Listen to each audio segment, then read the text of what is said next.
Ladies and gentlemen, I'm here to report that the union is stronger than ever, except the union's only existed for 6 months, and there is no union. It's just me. Hello. I might look a bit dark. I'm hiding in the shadow of this tree because I'm currently in Yamanashi Prefecture in a little city called Kofu.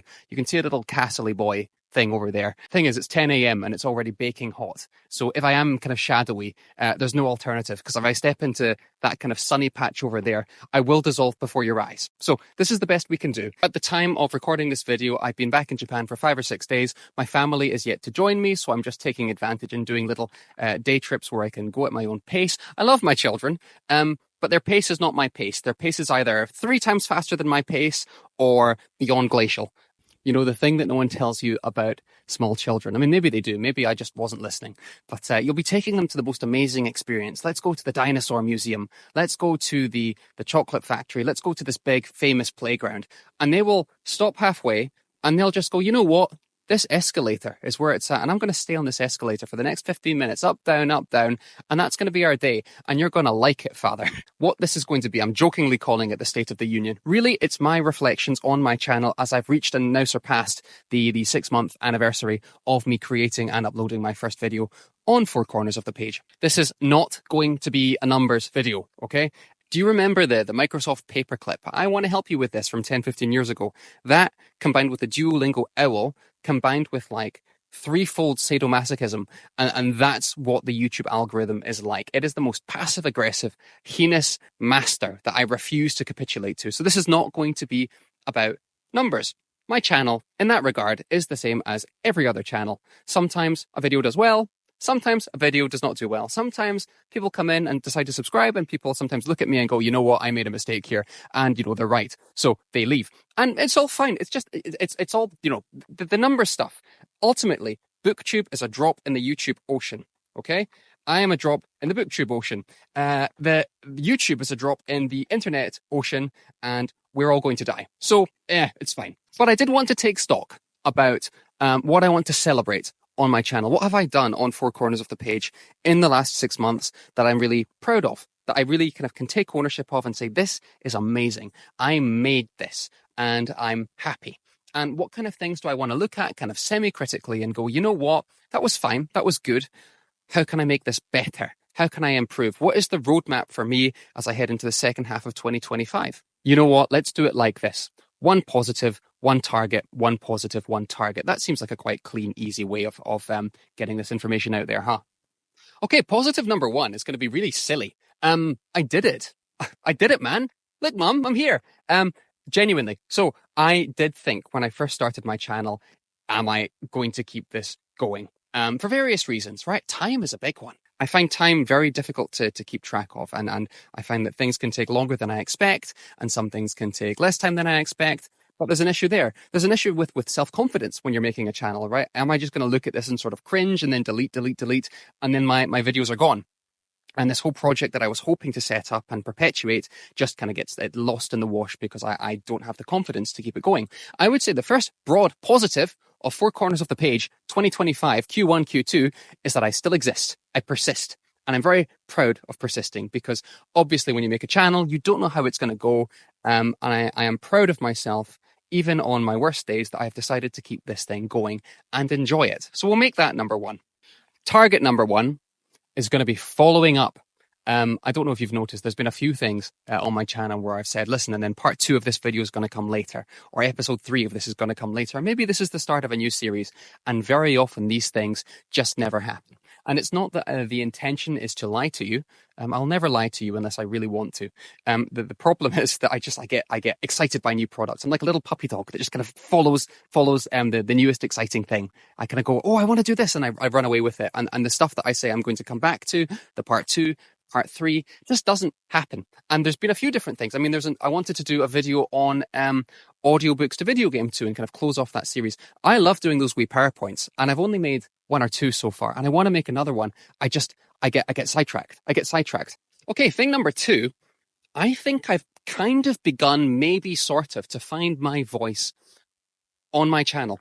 You know, when you make your channel, and I'm sure it's the same when you start writing, you are sort of trying to work out who you are. You're trying to work out what your voice is, what your style is.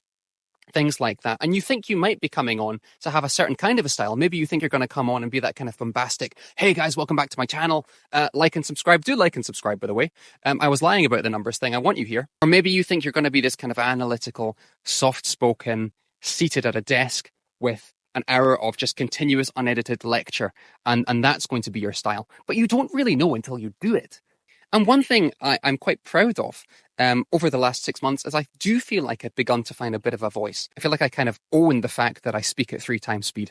It was something I was quite nervous and agitated about, and something even now. I mean, listen, I'm aware I talk too fast, but I kind of quite like riding that nervous wave of energy when I talk. And another thing you might notice is I much more enjoy kind of walking around and talking to you like this.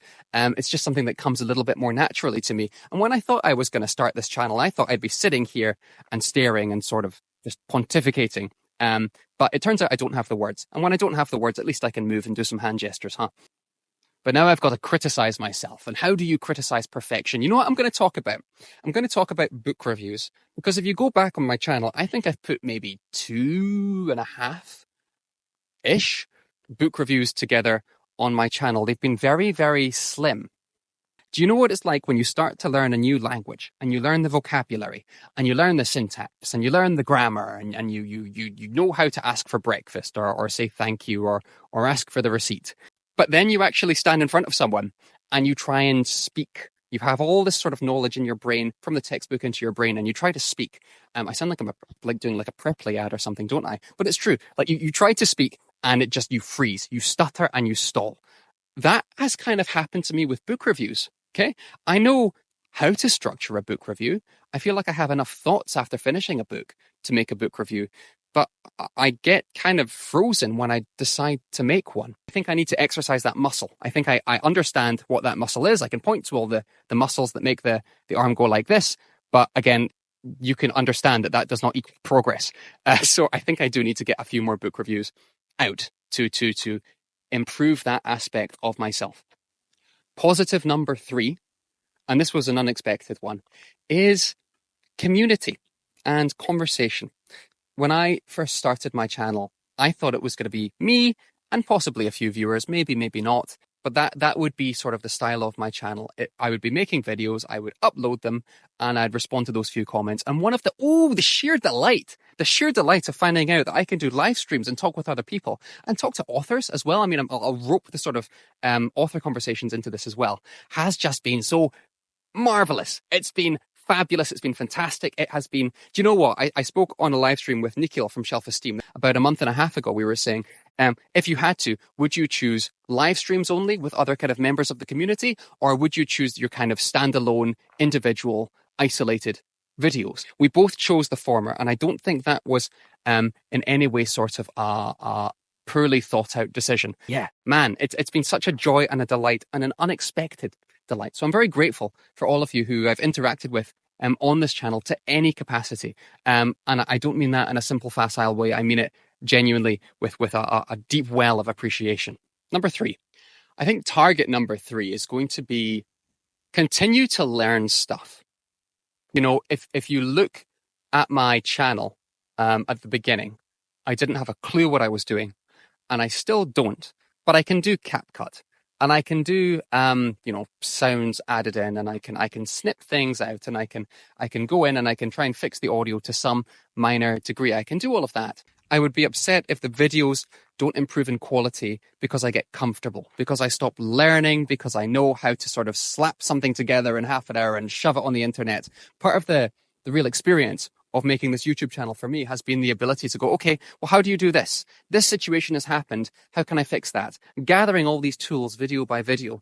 And now that I have the bare necessities down, I want to make sure that I can continue to sort of expand that repertoire. When I think about my YouTube channel, what I kind of think of it as is more of like a scrapbook for me. I look back at these videos and I see all these amazing things I've made, or lackluster things I've made, but the improvement is there. And I don't want to plateau. I want to continue to be able to expand that toolkit that I'm assembling for myself and that people are kind of assisting me with. I think number 4 as a positive is consistency.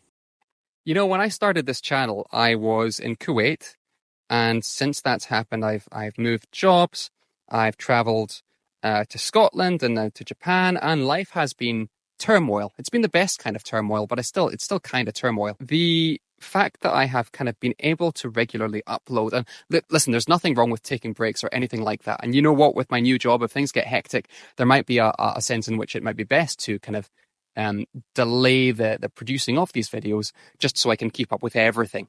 But life circumstances, marriage, 2 kids, a couple of other things going on, I'm proud of myself that not only have I persisted, but I've kind of perpetually persisted. Okay, next target. I want to produce more kind of higher quality analytical content. Now, I'm not saying I am some sort of wonderkind genius. I am neither wonder nor kind. However, I do enjoy making these videos that go a little bit deeper. I really enjoyed the magic one I made. When was that? 2 months ago? Now, those are the ones that when I look back on my channel, I am quite proud of. I kind of go, listen, I took a thought, I extended the thought, and then I took it way down in a line, and I kind of thought of the ramifications, and I made this kind of big thing. They're harder to make. They take more time. There's more investment there. And I think there's also a bit more sensitivity there, right? Because that's the one where people might go, oh, I think you might be wrong. No one's going to really say you're wrong about, your top 10 most beautiful book covers, are they? So I do want to delve into a little bit more of the layered discussion-like topics, because those are also the videos that when my friends make them or other booktubers make them, those are the ones I gravitate towards too. They just take a bit more cognition than I sometimes have when I wake up and stumble into a coffee table and, life is chaos. But they're the ones that I hope that I can get a wee bit more into going forward. Okay, I think I'll do 2 more positives and 2 more critiques. The next positive I think I'm going to talk about is my what can I call it? My chicanery. No, my is it innovation? If it's like by the seat of your pants. Experimentalism. I don't know. Basically, what I'm trying to say is, in some ways, the first 6 months on the channel have been a bit tricky, right? I haven't got any setup. I don't have anywhere just to sit down and record. I just have this little dodgy microphone, this little dodgy tripod, and I just find a space. But I also do think that's kind of a strength. I'll just go where I can. I'll do what I can with what I have. And I think that is a really cool thing about my channel, is that I'm limited in some ways. And listen, even my new house in Japan, if we get the apartment we're hoping for, it's pretty small. So there's no guarantee that I'll necessarily have this big, luxurious space that I'm hoping for. There might be something, but it's not going to be this, gorgeous library. So the fact that I am limited with some of the resources I have, but still make do, and I think sometimes make do pretty well, is a strength. Okay, here's a critique. This one's a little bit personal, but, and you might be surprised to hear this. I'm not sure. I've just told you that I'm kind of a flighty, anxious person, which is why I like to walk around so much. But often after I finish filming a video and I look back at it, and this goes for both this kind of video and the discussion videos, I am very often my worst enemy. I finish it, let's say it's a live stream, I finish it, I get up, I walk away, and I go, that was awful. That was terrible. Oh. Or if it's a pre-recorded video, I'll go, oh, I don't think I did very well there. Oh, that's awkward. I have to post that, but I'm not sure how well I performed. I am that voice inside my head, right? I am, you know how you have an angel and a self-doubting wee devil on either shoulder? I think I've just got 2 devils sometimes. It's tricky. And I think everyone has this when they're making stuff. I mean, I know it's the same with writing for a lot of people. It's the same with art. It's the same with poetry when I write poetry, although the poetry is legitimately dreadful. So maybe that's a different case in point. But often I finish something and I walk away and I go, oh, I'm not sure about that. And it takes a friend to tell me, I really enjoyed this, or I thought that was marvelous, to really kind of break me out of that. So I want to execute as much as possible that creeping self-doubt that can often come in when I finish some kind of smaller project of any sort, but especially anything on the YouTube front, which is easier said than done. I do know that, but it is something I'm looking to do. Okay, last positive, author interviews. And I mean this, I already talked about community. I'm not talking about community right now. I'm talking about sort of overcoming a nervous hurdle here. Because listen, I've interviewed about 5 or 6 authors on my channel now, and I have plans to interview more. Can I tell you, and some of the authors will watch this video, mate, I was terrified before talking to you. And it doesn't matter which one you are, because for all of you, man, there was a bit of a stomach knot. I feel that kind of burden of responsibility when I'm talking to someone about their work, that I want to demonstrate to them, first of all, that I read their work, I understood their work, I have original thoughts and reactions to their work. I feel like when you're talking to an author compared to when you talk to just a fellow booktuber or my sister or whoever, there's a little bit more of a spinning plate situation. And you're also aware that people are going to be watching every second of you spinning these plates. And you're also aware you want to do these lovely human beings who have agreed to come on your channel justice. So this sounds like a negative, but what I mean is, I am proud of myself for doing this thing, which initially, and still to a smaller extent, but still makes me nervous. And I'm grateful to myself for giving that a chance and keeping it going. If you're an author who's come on my channel, let me be clear. I appreciate you greatly and I enjoyed the conversation. It's just beforehand, there's sometimes a bit of a nervous butterflies kind of a situation. Do you know, the last critique is I made this video on manga about 3 months ago about wanting to read more manga.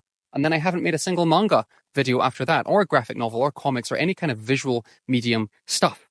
And there's only one reason for that, which is that I started to read Assassination Classroom and got halfway through and got a bit tired and burnt out with it, which has nothing to do with the medium or anything like that. It's to do with Assassination Classroom itself. And I'm really bad at DNFing stuff. I don't like to DNF stuff. And I've got about 80 chapters left of Assassination Classroom, and I have a really cool video idea that is a bit more layered and complex about Assassination Classroom. So I do want to finish it to make this video, but my manga reading has sort of stalled. And it's purely because of that issue that I feel the need to finish and complete the series before I move on to something else. So I think it's maybe time to put Assassination Classroom to one side, get to one of these fabulous recommendations from someone else, and then maybe come back to it and complete that last like 40%. That's probably the way to go. I just hate pausing stuff. I hate DNFing stuff. It's not a DNF. It's a we were on a break type situation. I'm on a break with Assassination Classroom. Here, you've heard it first. So thank you very much. The next video will not be here because I don't think I'm ever coming back to Kofi because it's quite small. So I hope you enjoyed it. I'll see you in the next video. Goodbye.